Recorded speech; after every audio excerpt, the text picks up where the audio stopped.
报道。肺癌真歹早期发现咯，初期的患者就算手术，嘛是各有3成的几率会搁再复发。中山医学大学团队开发早期肺癌高复发预测的特测组，预测复发的几率准确率大概是8成5。只要处到肺癌患者，1cc 的血，就会当大概知影未来5档的复发率。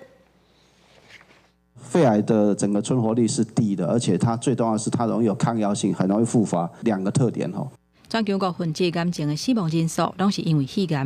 而且就算经过手术治疗，也是有3成的机会会反复。肺癌组织里面呢，有一群早期病人的蛋白质谱的表现很像晚期肺癌组织。蛋白相对于基因来讲，它更贴切于细胞的这个功能。组织上面的检测方法转换成把它开发成血液的检测方法。研究团队把重点放伫个类卵基卵白研发，针对14000个卵白质做分析，也有127个血浆卵白质做分析评估。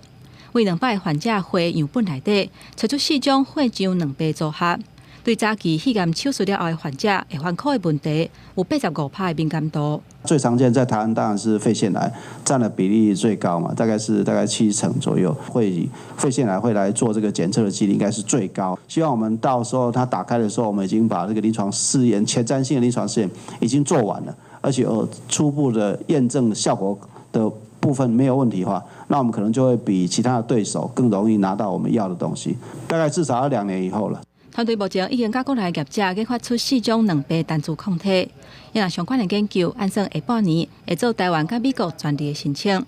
未来这项肺癌环科预测的试剂有机会加做新的检测方式。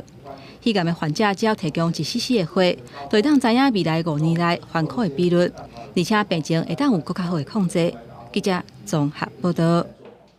诈骗的手